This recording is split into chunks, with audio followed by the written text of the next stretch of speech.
Hello, Anthony. Hello, Claudine. We're here today to talk about, it's an odd time of the year. It is an odd time of the year. When it comes to disclosure, streamlined foreign and domestic offshore procedures. That's right, because the streamlined offshore procedures and the streamlined domestic are the taxpayer must amend 3 years of U.S. tax returns. Right. 3 years starting from the most recent year that has passed due date, then going backwards. Right.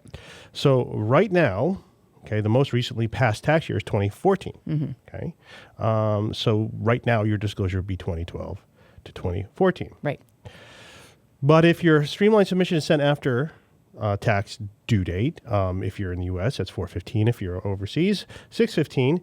And you don't file an extension for those tax years, the streamlined disclosure period would shift to 2013 to 2015. Right. Okay, so this is sort of something that happened. You know, this is a phenomenon we noticed last year, so it was something we were preparing for, and we did send out a heads up to our clients to say, hey, which way do you want to go? Mm-hmm. Just sort of explain to sort of the benefits, some of it, because there's actually not a clear answer. No, there's not. No. And it's really seems to be case by case. It is case by case. It can be confusing.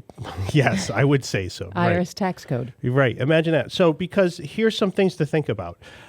Because it seems like you have two options: file an extension to file your 2015 returns, mm-hmm. and then your submission will be 2012 to 2014, and then you file your 2015, whatever it's due. Right. October 15th, most likely. In certain expats, you can ask for the permissive extensive to December 15th, 2016. So only 16 days left in the year, and you can still file its return and it technically be on time. So that's one option. And your other option is to file your 2015 tax return before April 15th. Yep. Okay, if you're SDOP, or or June 15th, and then you remain current with your tax filings. It will shift your submission period to 2013 to 2015. Okay. So to me, I'm like, well, I'm looking at this like, well, it always would make sense, seems to go to number two. And there's a few reasons why number one might be better. And, you know, one scenario, and this does come up, is somebody might be able to go with streamlined foreign, mm-hmm. and they're subject to a 0% penalty. Right. And the way the foreign rules are, you didn't have to be an expat for all those years, just you need one qualifying year. Well, what if 2012 was your qualifying year? Oh, well, if it drops off, now you're going SDOP. So by shifting it up a year, you actually end up losing because you have a penalty base. Yep.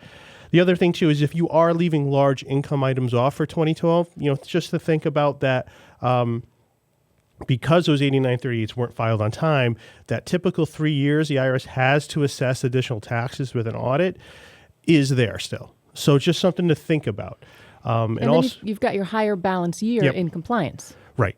Which is good. Right. And that's also nice, too. Now you don't have to worry about it. Because usually it's this year, right, mm-hmm. is in your compliance period, right? Or this year is where your balance will be the highest. So the answer, which way you want to go, is it depends. So it's just not one or two. So that's something to talk to us about, which way you want to go on this. And, you know, if you do decide to go with number two, mm-hmm. there is an option if you think you can get your taxes done yourself mm-hmm. by April 15th. Right, because I mean, you know, we did send out a request for people a bit ago. You know, we're all filled up right now. We won't get it done if and I don't think not many people, if you call them now, will say, "Oh, sure, I'll get your." Very complicated. Your return done by then. But there are simpler ones where people might be able to handle it and they themselves. might be able to do that. That's right. So that is something to be ahead of. And this is also, you know, this is going to happen.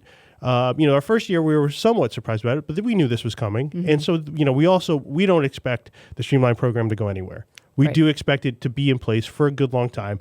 I think the IRS is getting the fact that there is still a tremendous amount of people who have not disclosed, and that if they make everyone go through the OVDP, they're going to get fewer and fewer disclosures. So it's still going, and there's still a lot of people who have yet to disclose. Yep. So I think for 2017, we're going to sort of see the same thing. Yes. So it's just something to think about. All right. Well, if you have any questions or concerns, you can visit IRSMedic.com. You can also call us. You can comment below. And you can also subscribe to our channel for other awesome tax updates. Thanks for watching. IRSMedic, the law offices of Parent LLP, real tax attorneys for tough tax problems.